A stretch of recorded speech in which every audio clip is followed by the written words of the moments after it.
Hi guys, how you doing? Thank you guys for being here. This is a pretty good crowd. We have not done this before, and so I really know what to expect. So I appreciate you guys all being here. I'm first time doing this presentation kind of in this way, so bear with me. But my goal for this is, I know that many of you are new to the college process, and it's scary, and so just wanted to give you guys a chance to kind of hear just sort of what you should be doing now. Okay, just sort of an overview of the whole process of the college process of the college going process to kind of get you guys started moving in that direction. And of course, this does not have to be the last time that we talk, and we can have one-on-one meetings throughout the year. You can email me, and we can schedule those, and we can talk about that. But I know everybody is anxious about getting this ball rolling, and so that's my goal for today, is to just give you some insight into that. We had an assembly last week. We always start the year with assemblies with the whole grade levels, and so I talked to the seniors for just 10 or 15 minutes on, I think that was Wednesday of last week, and gave them a little bit of that, and I've been filling them with some of this all along in high school too, but I know that I haven't had the chance to talk to all you guys about this. So one of the things, well, let's see if this part works.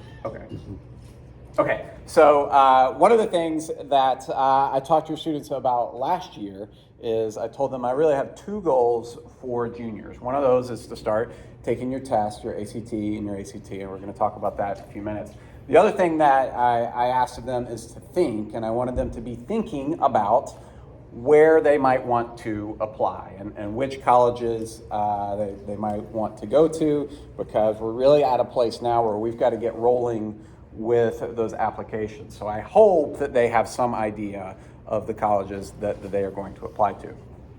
If they need a little bit more of that, I do want to point out what is my favorite search engine, or college search engine from the College Board here. This is the website. It's on the College Board's website. This Big Future site actually is a whole part of the College Board's website. It's a lot more than just registering for the SAT. There's a whole scholarship thing on there, but this is really my favorite part of it. This is just a screenshot here, but that you can search colleges and do some research. It's got a whole bunch of little filters that you can do right there. You can search by location and different majors, and so I think this is a really good tool to use to maybe generate some colleges that, for whatever reason, you haven't thought of before, that might not be on your radar, but might actually be a really good fit for your student. So if you want to be in the South and you want to be, do something with graphic design, you can set that up, and then you can click on the schools, and it'll give you some idea of the type of students that can get into that school in terms of GPA and test scores and stuff too. So if you haven't done that and you think you need to add to your pool of schools that you're going to apply to beyond the Florida State, UNF, and all the regulars, then this is a good tool. Okay, so Common App is the big dog now in the industry. When you and I might have applied to college, we were probably applying individually to colleges, sometimes on paper or online to each school. The Common App has really kind of taken over really in the past 5 to 10 years, and the beauty of that is that you can fill out one application and then you can add the colleges that you're going to. You send that one application to a bunch of different schools, so you're not having to fill it out 7 different applications or whatever. It's a bit cumbersome, and so to help with that, we have started a FBHS Guidance YouTube channel. Again, this is a screenshot of it here. This is the site here. If you go to YouTube and then just /FBHS Guidance, and I will add to this in time. I'm filming this presentation now. I'm going to put it on this channel, but if I just kind of created a dummy Common App account, and I'm just filling things out and sort of talking about questions that I anticipate that you guys might have as you fill out the Common App. So you can, it's long. Each one of these videos are like 20 minutes long, and it's just me filling out a website, basically, and talking about while I do it. So it's not the most interesting video you'll ever find, but I tried to chunk it a little bit. So if there's one particular area that you're kind of stuck on, that you have some questions about, I thought maybe you guys could go and watch that one video and sort of see what I have to say about it as a resource. I'm not sure that you need to watch every single video all the way through. Of course, you're welcome to, but I hope that's something that maybe you guys find a little bit useful. Can I get my workout with this thing? So just a couple of, you're going to go to the Common App. You're going to, create an account on there like you would on any other website, and just answer the prompts. The first one's like, what's your first name? You guys know how to answer that. Okay, so just move through it to the best you can. These are some questions that I find parents have a lot of questions about. So this is just kind of a little FAQ here for you guys tonight. What is my rank? We report a student's unweighted rank, which is the only rank that you see in Focus. Okay, so that's what you put in there, is the unweighted rank. For GPA, you have the option of putting your weighted or your unweighted GPA. I recommend that you put your weighted GPA, but keep in mind that colleges usually recalculate GPA anyways. So using their own formula, which can be a little bit different from one college to the next. They might pull out electives. Some might include world languages, some might not. It's going to be in the ballpark generally, but you're just going to want to use what's on Focus, and the colleges are going to kind of do their own thing. One of the questions is list academic honors, and I have a feeling every single one of us is going to hear that. I find that a lot of students early on in their senior year don't necessarily have a lot of academic honors, and just because those typically are the type of things that come along, at the senior awards ceremony, which we do in April or May. So that might be a box that you check no, I don't have any academic honors for, and I think that's okay. It feels a little like there's something wrong with you if you don't have a lot of those, but that might be the case. Maybe if you have, I know if you have a student who's done well in some AP tests and they've earned one of those like AP Scholars or AP Scholars of Distinctions or something like that, maybe that's something that you could put on there. But an academic honor is something related to school, and you're going to put things like NHS and stuff in a different part. So just telling you it's okay to check no for academic honors. Do I need teacher recommendations? That depends. Okay, it depends on some schools do not want teacher recommendations. Like Florida and Florida State, for example, tell us that they do not read them. They throw them in the trash. I think it's generally best practice to follow the guidelines of a school and not say like, I know UF said they don't want teacher recommendations, but this one was so good, I bet they would love to read it about my child. I think it's better to follow their directions than to do anything different. So there's a place in the Common App where you add colleges where there's a little grid that you can pull up where you can see whether they do or not. But your student might not need those teacher recommendations for the purposes of admissions. Should I report my AP scores? Colleges don't evaluate AP scores for admission purposes. So this is kind of up to you. There is a section on the Common App where you put your AP scores or not. If you feel like you've got pretty good AP scores, then hey, why not put them on there? But if that's something that you're not so sure about, then I think it's okay to leave them off. By the way, we had a 74% passing rate AP scores last year, which is pretty amazing. And then what is FERPA?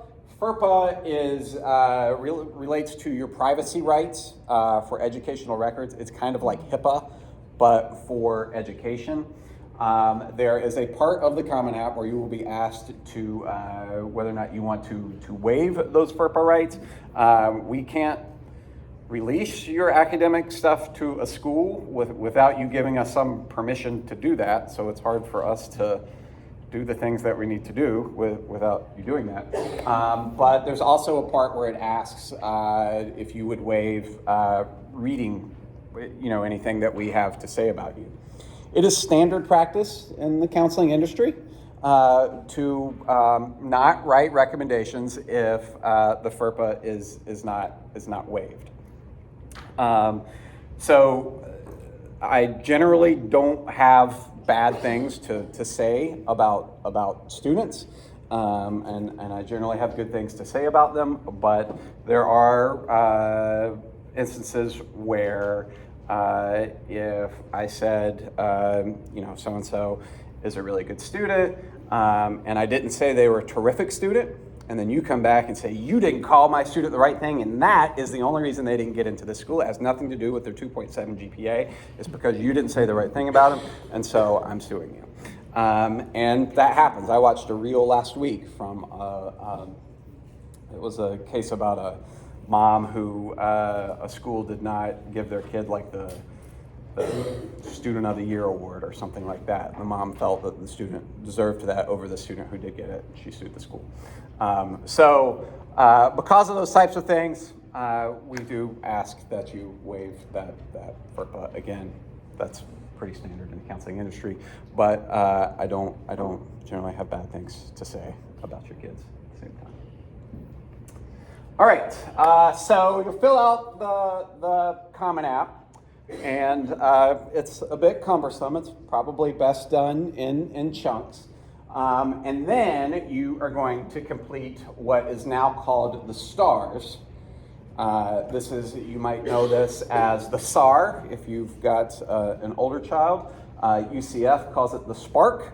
In layman's terms, it's your grades. It's your transcripts. When you and I applied to college, we went to our guidance office and we had our transcript sent to the school, and that's really not the way it works anymore. Basically, you are self-reporting your grades right now. And this is a genius move by the colleges because it has taken the labor of processing all of those and inputting those grades into a system and taking it off of the college and put it into the students' hands. So kind of smart by that. So it's essentially transferring information from Focus, the 92 that you got in English 1 honors in the 9th grade, and the 87 you got in semester 2 in chemistry in the 10th grade. All of those grades and putting them into the system. The colleges don't take transcripts from us. This is how they want it done. So we continue to get emails from parents that says, please send my transcript to Florida State. They don't want it in September. Now in May, we will send those. We will send final transcripts. We have a whole process for that.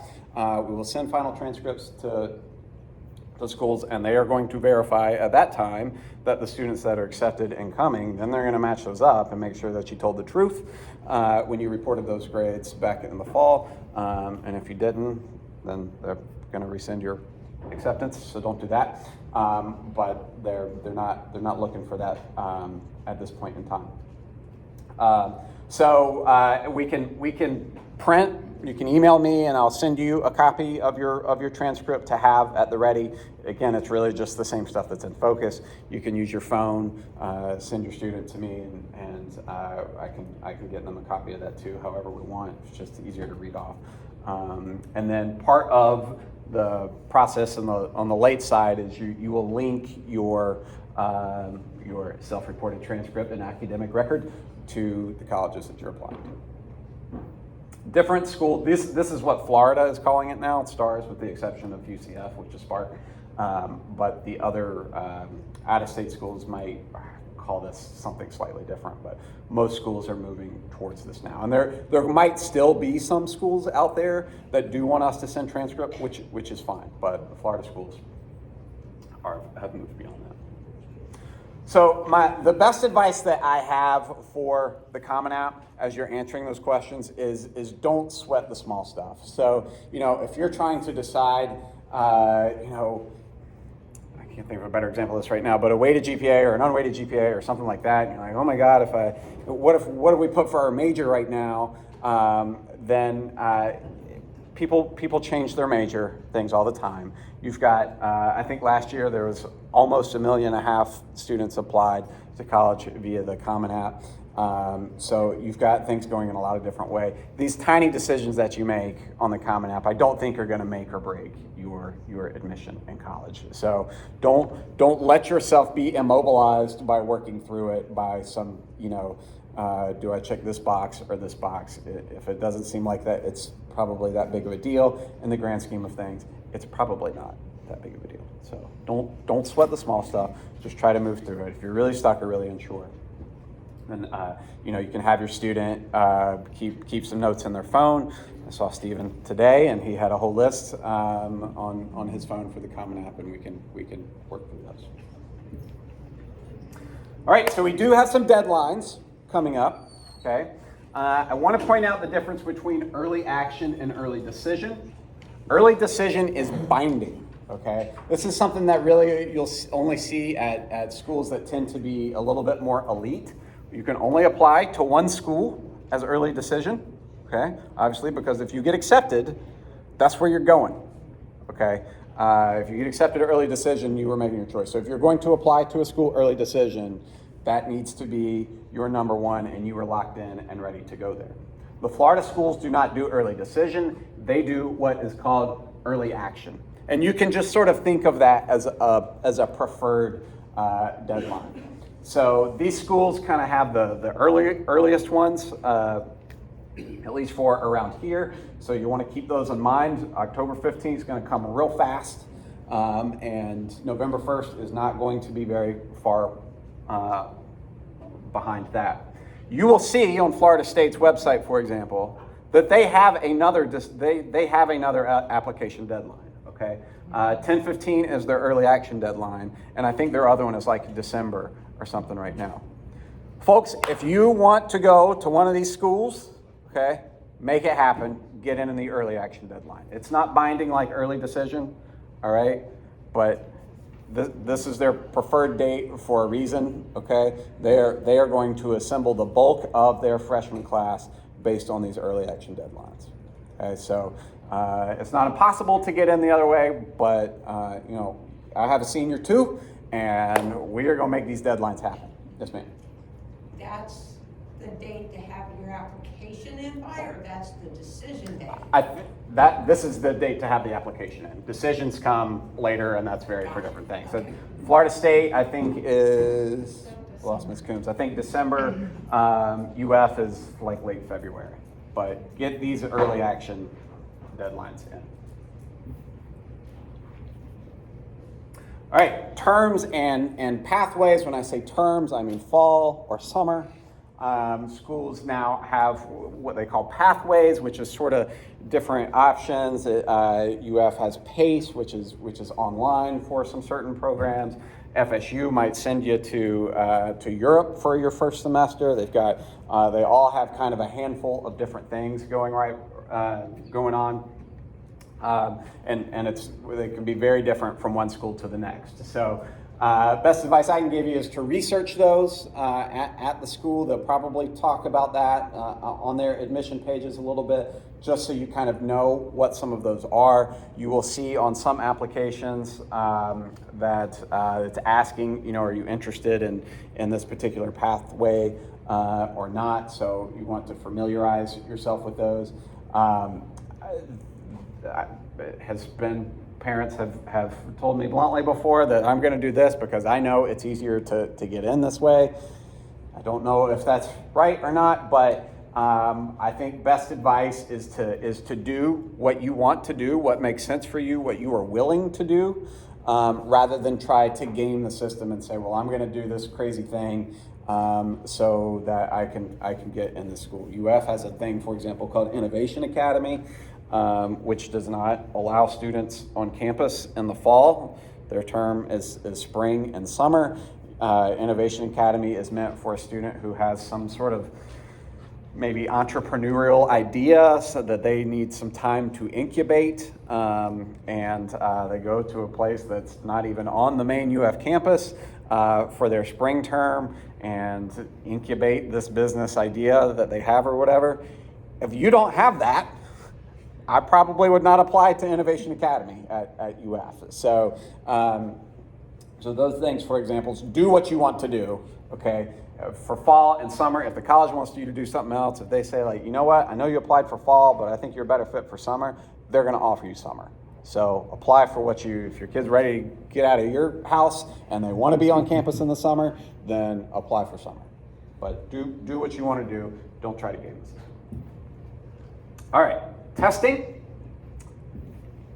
So, so we do have SAT and ACT. These are all of the SAT dates that are in front of us. These are all the ACT dates that are in front of us. These asterisks are at FBHS.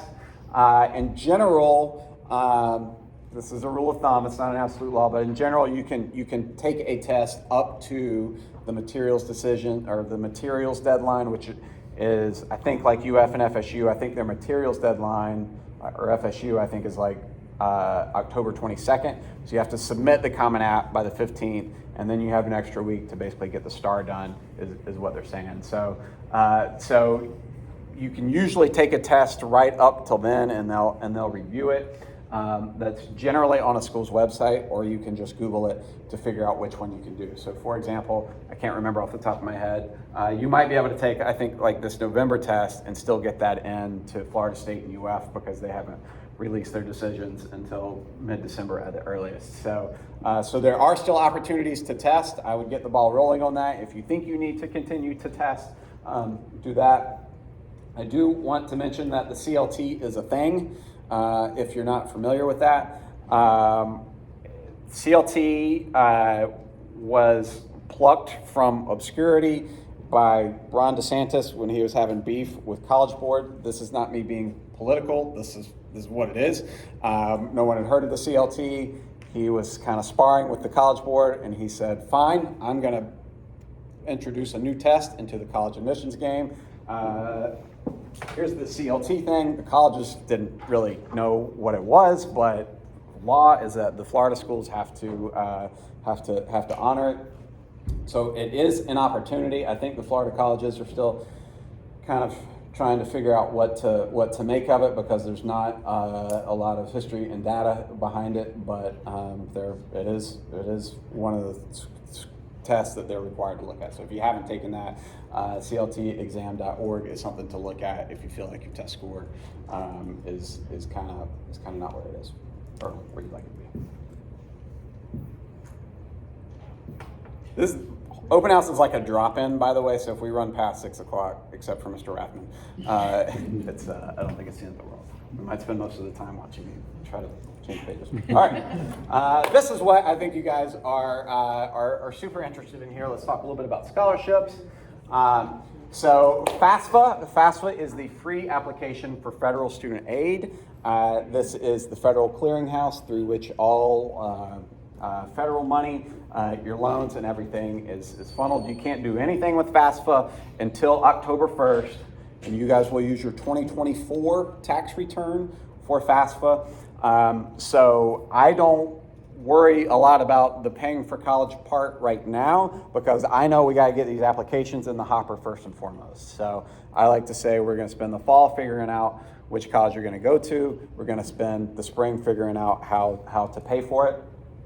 And it used to be FAFSA didn't open until the spring. Now it has moved up a little bit, so we can spend a little bit more time kind of in the winter doing that. But definitely there are colleges each have their own kind of priority deadlines for financial aid stuff. So I'd encourage you to research those other colleges that you're interested in. Google can tell you that.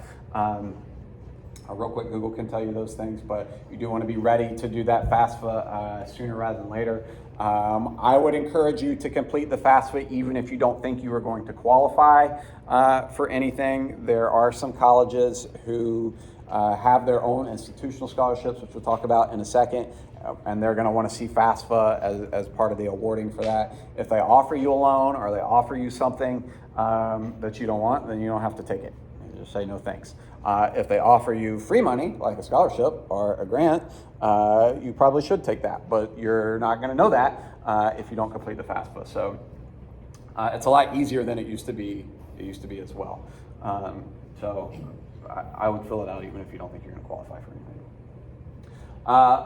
Local scholarships are, I think when you guys come to me and say, what do we do for scholarships? I think this is the kind of the main thing that you are asking me for. There are a lot more of these in the spring than there are right now. So right through here, you guys know my office is right here. This is guidance right out here, and to the right, we've got a bulletin board right there that right now has a map that last year seniors were putting pins in for where they was going to go, and then a little bit down from that, we've got these like gray plastic bins on the wall, and that's where we keep all of our local scholarships. So their peak scholarship season is really in the spring, like February, March, April.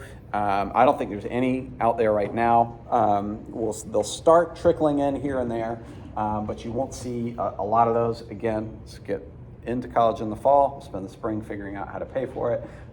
So that's when you can really kind of hit a lot of those scholarships pretty hard. It is wise to go ahead and tell your kid now to start looking at that gray plastic bin outside of guidance and familiarize yourself with it.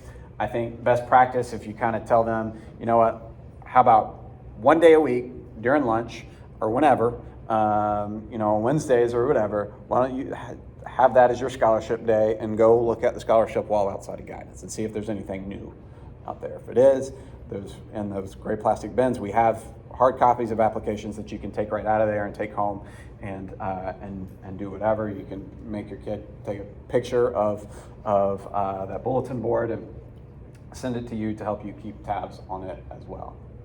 There are national scholarships. There are several different websites where you can find those. Fastweb.com and Scholarship Owl are a couple of my favorites. Of course, those have, you're competing with a national pool for those, so the competition is a whole lot stiffer for those.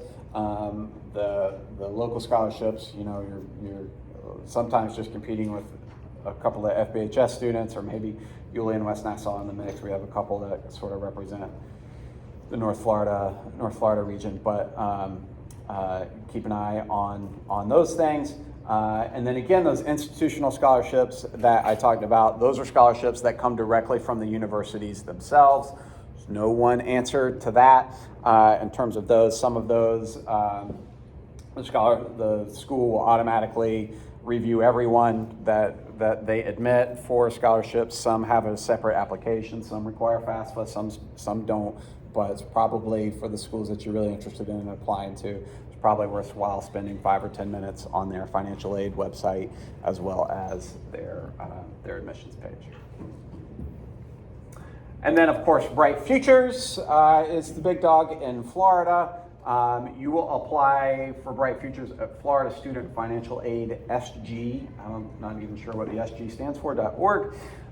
This is a very easy application because they pull Bright Futures pulls everything, all your data from Focus, basically. So you don't have to put a whole lot into the Bright Futures application. You're almost just kind of saying, yeah, I would like to apply for this. The three biggies that you need to qualify for Bright Futures. First of those is your GPA. Remember that Bright Futures does recalculate your GPA. Basically, they're going to pull out the electives for that. We've got two tiers of Bright Futures. We've got the academic, which is covers 100%, and the medallion, which covers 75%. The academic award wants a 3.5 weighted GPA. Merit wants a 3.0. You need either service or work hours, 100 of those. For work hours, what I'm looking for is I need copies of pay stubs that I need to see a name, and I need to see the number of hours worked in that pay period equaling 100. So however you can get those are two important elements. I've had students try to turn in things that don't have their name on there, and so I can't actually verify that this is you. This could be anyone. I've had students try to turn in their W-2 and say, well, I make $7.50 an hour and my total pay for the year was this. You do the math, Hicks. And that's not the way the state wants me to report that stuff either. So it's got to have those number of hours, and I need to see the name on those pay stubs equaling 100. If you're using community service hours, and we can mix and match these, by the way, too, then most of you have already been filling out those logs that we have in guidance. If you don't know what I'm talking about, tell your kid to come get a community service hour log, and you have to go back and write those things down. Christmas break of senior year is our unofficial due date for these things. I can actually take them all the way up until graduation, but I don't really start bugging anybody about these things until Christmas break of senior year. I'll go into classes and tell your kids about that I need these things. If you have already turned those things to me, I throw them in a file and I stick them in a file cabinet, and they live there until shortly after Christmas break of senior year. I don't put things into focus until then. Frankly, it would be an exercise of futility for me to, every time you brought me 2 hours to log into Focus and add 2 hours to the thing until you get there. So it's easier to just kind of do all those things at one time, which is why if you look in Focus now, if you turn things into me, you'll see a big 0 there. If your child wants to check, if they can't remember what they've turned into me, they're welcome to come by anytime and say, hey, can I see what community service hours you already have? And then the decider for most students, okay, and whether or not you get Bright Futures, okay, most of your kids probably good here. This is relatively easy to put together. Most of you have a job and are at least getting 100 hours. But this is the kicker right here. This is what determines whether or not you get it, and that's your test score. So for the 100%, you need either a 1330 or 29 ACT or an 1190-24. There are CLT scores for Bright Futures as well. They do super score these tests, and you can actually qualify all the way in through next August for Bright Futures. I think if there's generally not a real compelling reason for a senior to continue to take the SAT and the ACT into the spring, unless you are close to one of these numbers and you think you might be able to get it, then we can chase that a little bit more. I don't think I'm the worst predictor of where a student might tap out on their test score is. So I'm happy to consult with you and say, I think you can get there. If the first test out of the gate is a 840, Bright Futures are going to be tough to get to. It's going to be real tough to get to. But if you're sitting on an 1170 right now, we're going to keep testing. We're going to keep testing and get you there. So, because we can get 20 more points out of just about anybody. So, that's pretty much it for Bright Futures. Again, those test scores are going to be the sticking point for most of you. This does work. Okay, Bright Futures does work at private schools, but it works private schools in Florida. But it does work a little bit differently. It doesn't cover the percentage. It covers an amount based on the average of tuition at the university. So it will work for you at a Florida private school. It's not going to do anything for you across state lines. Bright Futures isn't going to do anything for you. There's a little confusion. Some people think like Georgia Southern or Valdosta takes Bright Futures. They don't take Bright Futures. They will give you in-state tuition because they're on the counter, which is not quite the same as Bright Futures. So it's either SAT or ACT, or it has to be both? No, either. Do we know what the current in-state rate is, so we can compare what? It's slightly different from school to school because there's an amount that's set by the state, and then they have what's called local fees, which is a little bit on top of that, and that local fee is different from one school to the other. I think they're running about $275 a credit hour right now at a four-year university. Because of what you were saying, I know that what the private schools is, they'll take that average Right. for it, and then you're responsible for anything above that Yep. average. Yep, exactly. And I didn't know what the current average is. I think it's around 275. Okay. So that's probably a good round number to work with. A credit hour, so. Okay. Yeah. So that's it. So again, happy to sit down with you at some point in the future and answer questions for your child. So you're welcome to shoot me an email. Katie Phipps, who's my secretary over here, is also a great resource, or you can email her, or if you call guidance, and you're probably going to end up with her, and just tell her I want to make an appointment with Mr. Hicks to sit down and game plan for college a little bit. This is the part of the job that I like all of my job, okay? But this is my favorite part of the job, is doing this college planning, answering your angry emails and changing your kids' schedules for the 45th time and doing all the paperwork. That's not as much the fun part as this stuff is.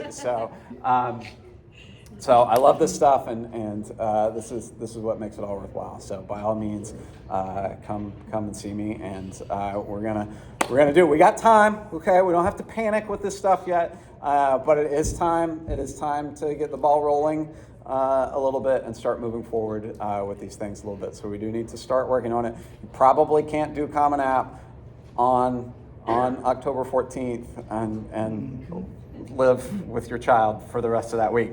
So I would probably start it a little bit before then, and trying to get things moving. But you don't have to do it all tonight either. There's really no advantage to say, like, well, we better get it if everybody else is applying and Florida State's going to fill up if we don't apply on August 18th.